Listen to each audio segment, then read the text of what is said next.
Raider Nation, what's going on? It's Mitchell Renz here, host of the Raiders Report. And coming up on today's show, I'm going to go through my top 25 players in the 2024 NFL Draft that the Las Vegas Raiders need to keep an eye on. I wouldn't be able to do today's show, and I wouldn't be able to look this good if it wasn't for our awesome sponsor, True Classic. If anybody wants to go get some awesome, comfortable t-shirts, go to trueclassic.com/chatsports. Save up to 25%. Don't worry, Chugs and I, we put those links for you guys down in the comments and in the description of today's show. So this might surprise you, but the Las Vegas Raiders have somewhat struggled in the first round of a few of the past seasons. So what I try to do today is make my big board for the silver and black. So Antonio Pierce, Tom Telesco, if you need a little help of who the top player should be for the silver and black, don't worry, I got you covered. If you find yourself looking for videos around the Raiders, around the NFL Draft, and if you're like, I need Raiders Draft content, slap that bad boy together in one, we're your channel for you. Hit that subscribe button, turn on those notifications. We're going to be pumping out more content than anybody,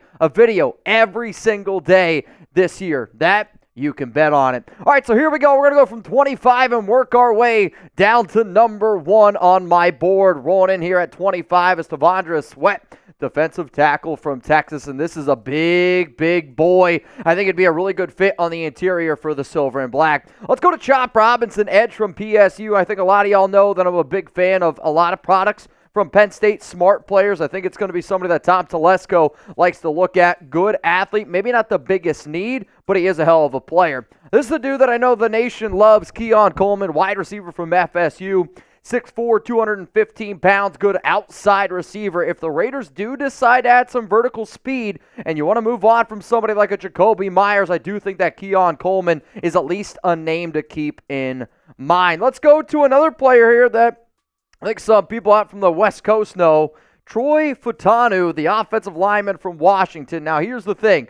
He is a versatile player. Some people might view him as an offensive tackle. I believe that he can also play interior guard. So if you're the Raiders and you're right now in a little bit of a pickle because you don't have Jermaine Illuminor, you do not have Greg Van Roten, they have yet to be re-signed, and they're going to test the open market, I do think that he is an interesting player to look at. Let's go to number 21. This guy's been shooting up boards, probably the biggest winner from the Senior Bowl. It's Quinyon Mitchell, and I had him going in a mock draft a few months ago to the Raiders in round 3. Bottom line, that shit's not going to happen anymore. I mean, this kid went from being a no-name dude out of Toledo, and I'll say, when I say no-name, I mean people who pay attention to college football know Mitchell here very well. He is an athlete, he is a baller, and I can't wait to see where this young man goes. I think he can end up going in the top 20. Hell, I've talked to some scouts, they say he's the best corner in this year's draft. So here's the money maker. It's going to be the pinned comment on today's show. I want you to scroll on down and give me your answer. Predict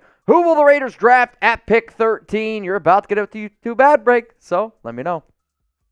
Let's go to number 20 here on our list, Tyler Guyton, and he was a winner at the Senior Bowl. I'll admit it does make me a little bit nervous. He's got a lot of upside, and he's a good player, but there is a little bit of downside, but he is number 20 here on my list. Let's go to number 19 from UCLA, Latu, the edge rusher, and I kind of get Jalen Phillip vibes from him. I just think he's a really good athlete. Still a little bit raw, but there is significant upside. And again, it's not a significant need here for the silver and black, and that's kind of where some of these rankings go. But shout out to Latu for making the list. At number 18, J.C. Latham, the offensive tackle from Alabama. I know he plays predominantly on one side of the football. For me, you could intertwine him with Kolton Miller just because Miller also has that versatility. He's played right tackle, he's played left tackle before, but Latham in a very deep offensive tackle class is going to be rolling in here at number 18. Now, here's the thing, man. I don't want y'all to spend Valentine's Day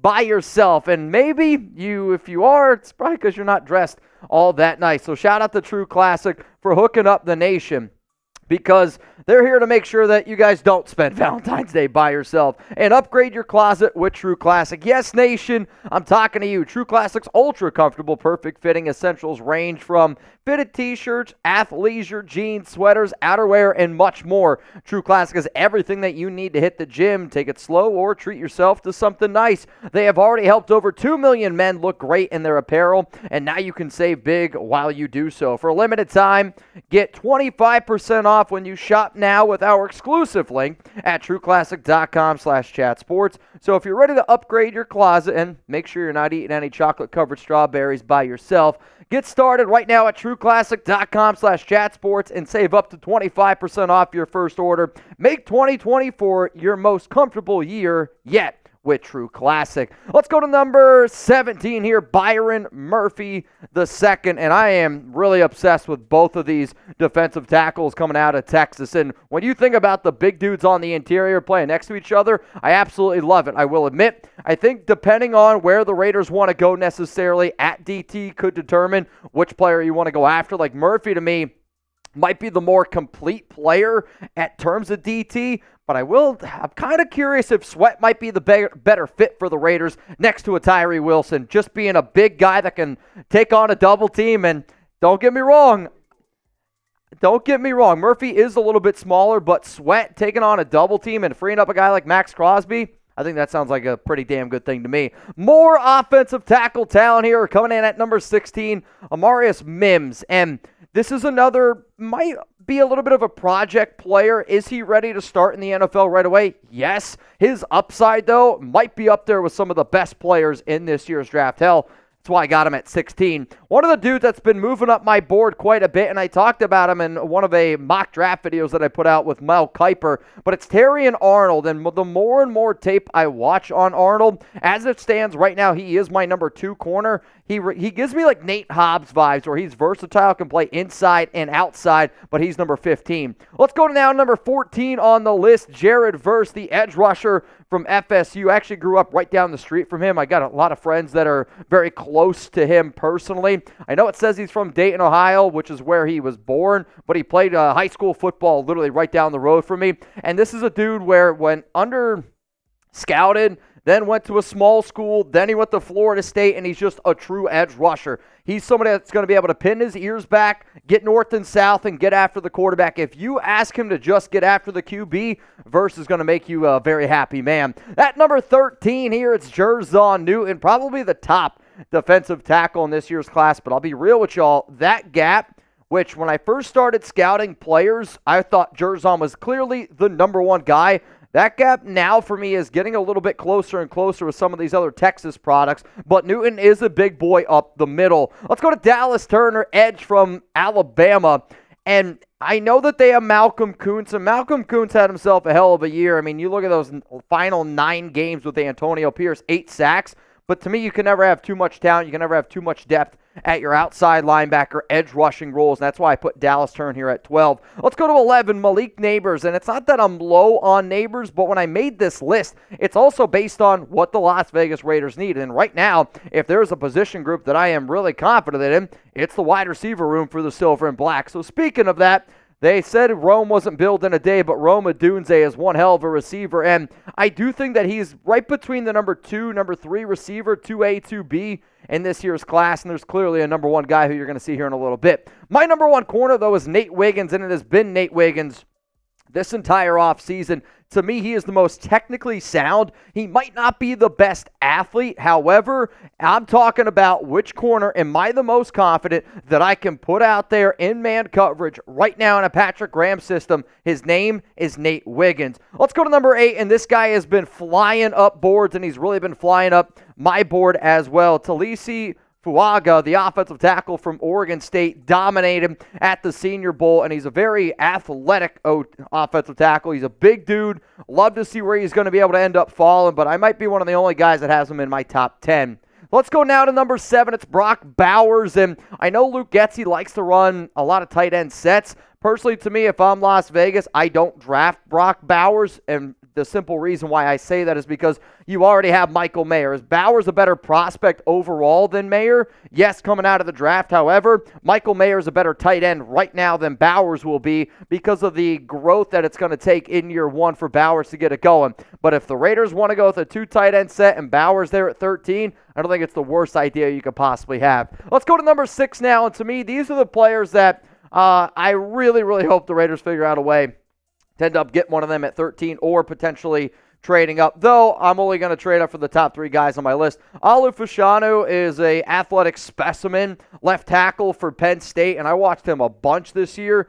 This dude, you could put him at left tackle and you could put Kolton Miller at right tackle. I think he's going to be a special lineman in the NFL for a very, very long time. Before I get into my top 5, friendly reminder that I'm actually taking my fiance Alex on vacation right after the Super Bowl, so you're not going to be seeing too much of me. However, we already made a bunch of videos here, and if any news happens, I will try to do my best to keep you guys up to date on Instagram, Twitter, and if any big-time breaking news happens, my guy Jeremy Chugs, give him a follow on Twitter as well, is going to be the one that ends up going live here on the show, and I might Skype in or, I don't know, FaceTime or whatever from Perry. Let's go to number 5 here on our list, Joe Alton. This is the number 1 tackle on the Raiders' big board. I'm telling you that right now. Tom Telesco loves himself Notre Dame prospects, especially ones that can play on the O-line. And if there's been a school that has had success with its offensive line prospects, it's been Notre Dame. Now let's go to number 4, arguably the best player in this year's class,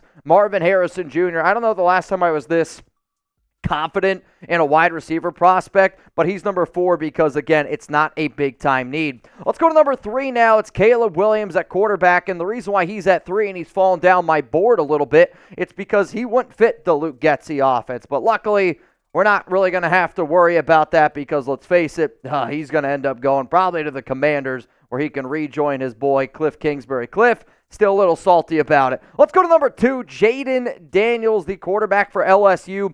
If you were to ask me, Mitch, if the Las Vegas Raiders trade up into the 2024 NFL Draft, who's the most likely QB they select? It's him. He's got a great relationship with Marvin Lewis, got a great relationship with Antonio Pierce, the Heisman Trophy winner. Bottom line is, if you told me right now the Raiders had Jayden Daniels at quarterback, where the hell do I sign up? But number 1 here on my board, and it's going to continue to be the number 1 player on my board, it's Drake Maye. To me, he's the best quarterback in this class from top to bottom. He's got the strong arm. He has the ability to move. He can do it all, in my opinion. Does he need to get a little bit better in the accuracy world? Yes, he does, but I also blame his receivers at North Carolina for not being able to get open, and Drake Maye was forced to just do a little bit too much. But here's my question. Now that we went through our top 25 prospects, will the Raiders draft a quarterback in the 2024 NFL Draft? Because I already know some of you are going to be like, well, wait a minute, Mitch. If we're talking about needs, the Raiders need a quarterback, right? Yes, they do, and I am confident the Raiders will end up taking a QB in the 2024 NFL Draft. If it's just up to me, though, if it's not one of those top 3 guys, if you can't trade up for them, they're not going to be there at 13, and I don't feel comfortable taking any other quarterback if I'm the Raiders in round 1. So if you're curious, Mitch, all right, well, give me your quarterback rankings here. This is based on I've done my top 100. Michael Penix Jr. came in at 34. Bo Nix was right after him at 35. J.J. McCarthy, I had ranked at 44. And then Spencer Rattler, I had him at right outside of 100. And after his Senior Bowl performance, I'm not going to lie, I bumped him up here to 93. Remember, y'all, keep up to date on all things going on around the Raiders, even though I'm going on vacation. Chugs and I, we came in extra early one day last week, and we pumped out a bunch of content, so make sure you're subscribed. Let's roll through this list one more time here. My Raiders big board players, starting at 25 and working our way all the way down to 20. Some players here, again, Quinyon Mitchell is definitely a dude to keep an eye on. Byron Murphy II is a defensive tackle that keeps moving up some boards here. Jer'Zhan Newton might be the top defensive tackle in the class, though that gap is getting a little bit smaller. My top corner, Nate Wiggins, and a player that I'm just starting to fall in love with more and more, Fuaga there from Oregon State. And then my top 5, Joe Alt. If you were to ask me who's the most likely player that's not a quarterback that the Raiders try to trade up for, and when I say trade up for, I'm talking like we're at pick 10 and Joe Alt's still on the board, that's going to be the name that I throw out there.